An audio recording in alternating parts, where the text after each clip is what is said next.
संकल्प जागा तो निष्ठुर भी बदला। प्रेरणादायक कहानी।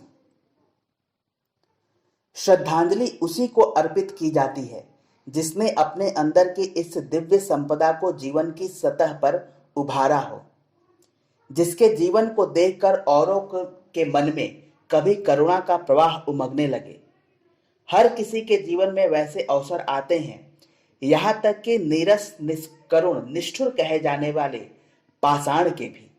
जिस क्षण से वह अपने समूचे क्रम को उलटने के लिए तैयार हो जाता है, अद्भुत होता है वह क्षण। जब अभी तक जो चोट पहुंचाने, सिर फोड़ने का काम करता था, वह संकल्प लेता है कि अब से वह घनीभूत भावपुंज बनेगा, दूसरों की दिव्यता को उमगाने छलकाने में सहायक बनेगा। संकल्पित होते ही हथौड़े की चोट से धारदार छैनी के हर घात के साथ निकाल फेंकता है अपनी क्रूरता को, निष्ठुरता को, उत्पीड़न की वृत्ति को। लगातार की यह अनोखी तपश्चर्या उसे भावों की प्रतिमा का रूप देती है। जन जन को दिखाई देता है यह अनोखा परिवर्तन। हर कोई आश्चर्य व हर्ष से विभोर हो कहता है, अरे उत्पीड़क अब घावों में मरहम लगाने वाला हो गया। चलकर हम भी सीखें यह अनोखी कला। आकर फूल चढ़ाते हैं, माथा नवाते हैं और आशीर्वाद मांगते हैं।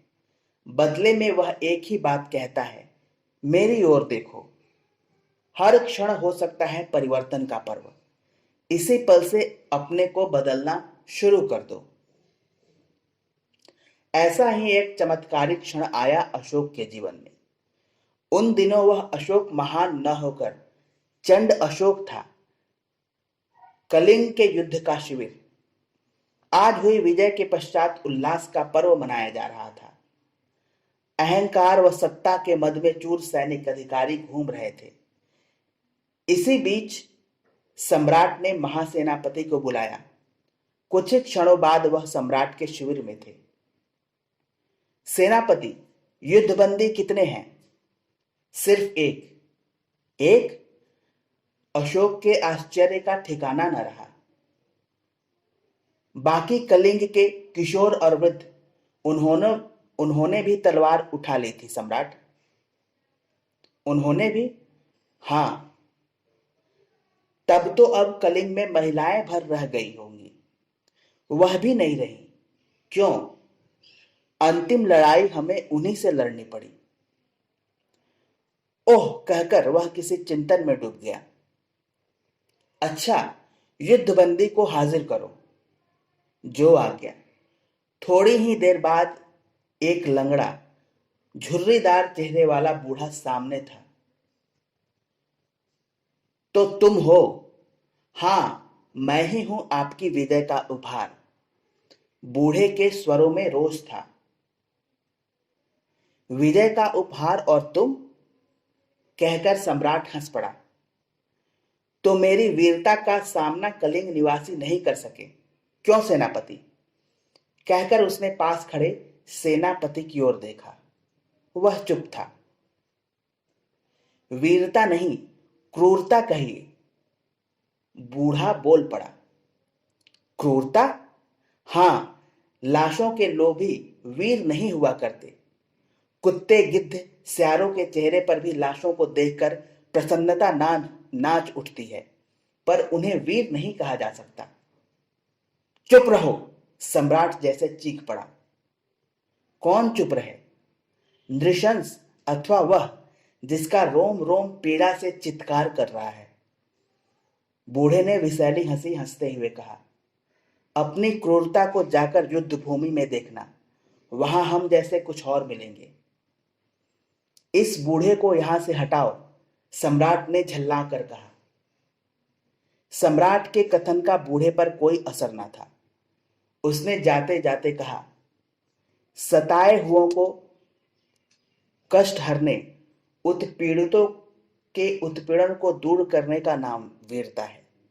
उसने जाते जाते कहा, सताए हुओं के कष्ट हरने, उत्पीड़ितों के उत्पीड़न को हरने वाले का नाम वीरता है। वीरों के लिए कहा गया है क्षत्रिया त्यक्त जीविता, अर्थात जो दूसरे के लिए स्वयं के जीवन का मोह भी त्याग दे, जो हंसती खेलती जिंदगियां बर्बाद करें, वह क्रूर है, उन्मादी है। शिविर से बाहर ले जा रहे बूढ़े के ये स्वर अशोक के कानों में हथौड़े की तरह बजने लगे। रात बेचैनी में कटी। वीरता और क्रूरता की व्याख्या उसके अंतर को कचोटती रही। तो क्या वह वीर नहीं है? फिर वीरता के लिए किया गया यह सब कुछ? प्रश्न शून्य में विलीन हो गया। कोई उत्तर नहीं था। सुबह उठते ही उसने कहा, उस बूढ़े को बुलाओ। सैनिक दौड़ पड़े। थोड़ी देर बाद वे हाजिर थे, पर खाली हाथ, सिर झुकाए। क्या वह मर गया सम्राट? अरे!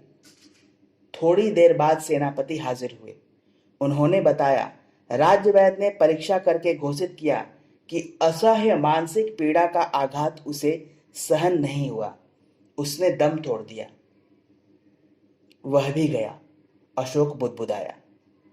अपराह्न में सम्राट अपने मंत्रियों, सैनिकों, अधिकारियों के साथ युद्ध भूमि में थे।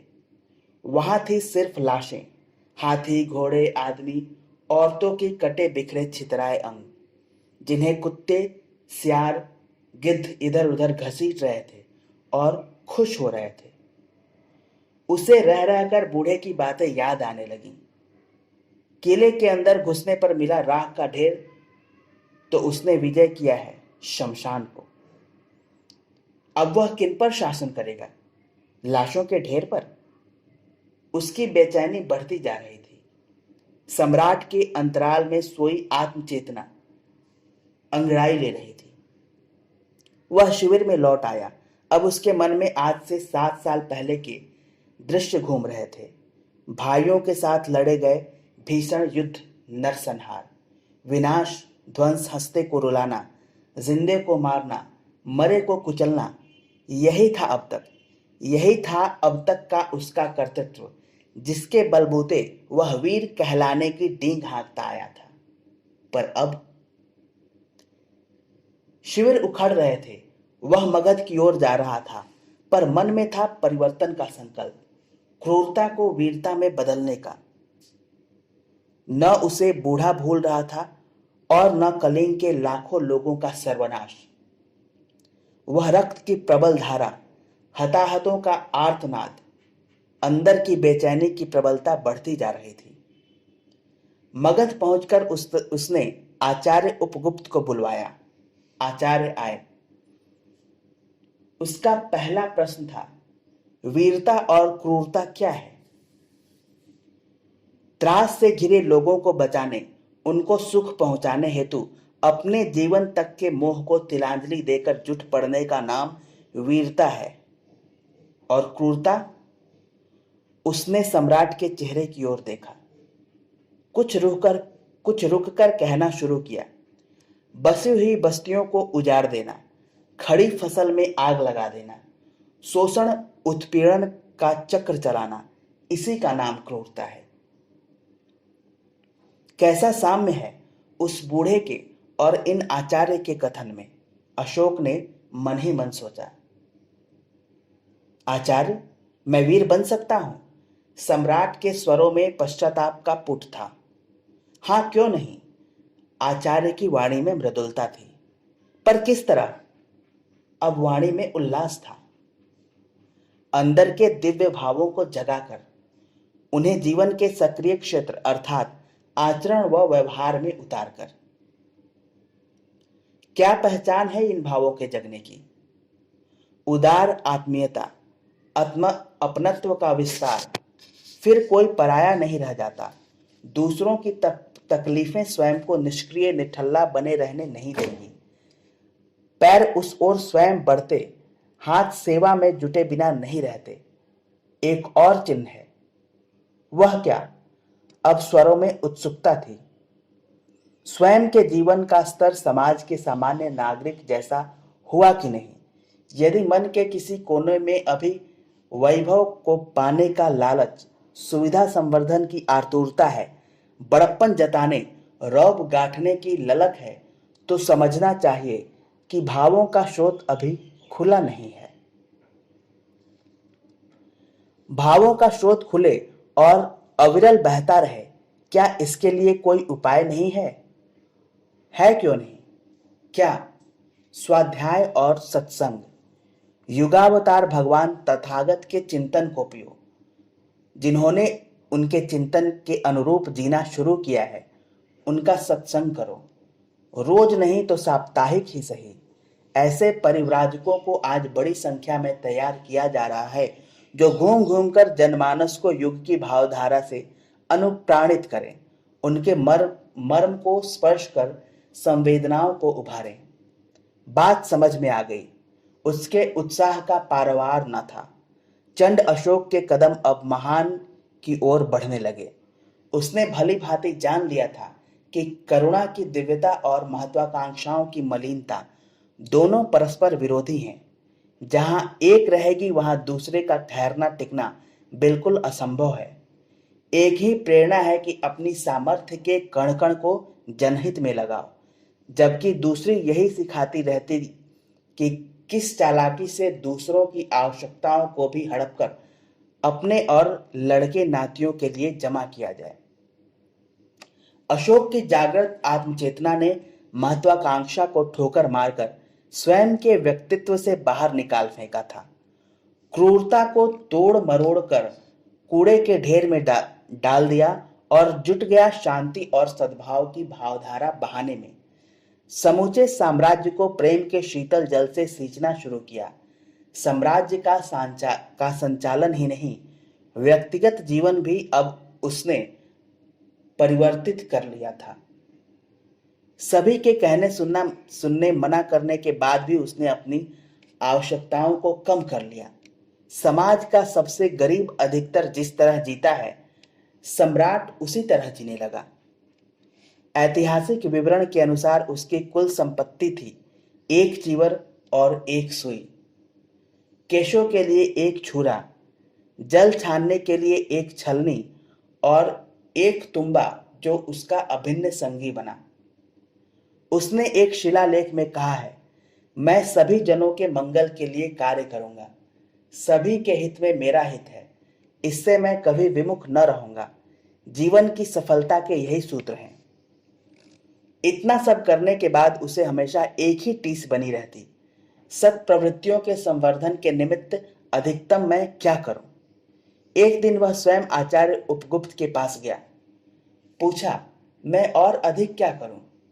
संघ के संचालन के लिए अपनी संपत्ति का एक अंश और समाज के जन जन तक सद्विचारों का सरिता प्रवाह फैलाने के लिए समय। सद्विचारों का यह प्रवाह अंतस्थल के कलुषों कलमशों को धोता और आत्मसत्ता को झकझोर कर जगाता है। संपत्ति की बात तो ठीक है, पर मैं स्वयं बूढ़ा हो चला हूं। यदि अपने पुत्र को जनचेतना को जगाने हेतु समर्पित कर दूं तो? अत्युत्तम विचार है। पुत्र महेंद्र और पुत्री संघमित्रा ने पिता का बदला हुआ स्वरूप देखा था। देवानाम प्रिय अशोक की वह सात्विकता, जन कल्याण की उसी टीस को अनुभव किया था जिसकी ऊर्जा दिन रात उन्हें क्रियाशील बनाए रखती थी। पिता के आदर्शों पर पुत्र को चलने का अवसर मिल रहा है। उतना ही नहीं, उससे अधिक, इससे अधिक सौभाग्य क्या? पुत्र और पुत्री में क्या भेद? भाई कर सकता है तो बहन क्यों नहीं? भाई और बहन दोनों तैयार हुए। उन्हें समाज देवता की अर्चना हेतु समर्पित करते हुए उनकी आंखों में आंसू थे, दुख के नहीं प्रसन्नता के। सम्राट ने इस अवसर पर उपस्थित जनसमूह को संबोधित करते हुए कहा, पिता संतान को विरासत में कुछ देता है, सारी जिंदगी की जोड़ी हुई कमाई उसे सौंपता है। मैं भी अपने बेटे बेटी को जिंदगी की कमाई के रूप में अपने कलेजे की कसक दे रहा हूं, वह बेचैनी दे रहा हूं जिसकी प्रचंड ऊर्जा मुझे अनवरत सक्रिय बनाए रखती है। महेंद्र और संघमित्रा दोनों के मुख से एक साथ निकला, हम धन्य हुए ऐसी विरासत पाकर। संतान और पिता एक दूसरे से अलग हुए, पर अलग कहां, भावों के सदृश सेतु से वह सघनता से जुड़े थे। ईसा पूर्व 232वें साल तक वह जीवित रहे। परवर्ती जीवन में उन्होंने स्वयं परिव्रज्या की, अपने कर्तृत्व के माध्यम से बताया कि यथार्थ में वीरता वह संवेदनशील जीवन है जो दूसरों की तकलीफों को दूर करने के लिए तत्पर होता है और वैसा ही करने की प्रेरणा देता है। धन्यवाद।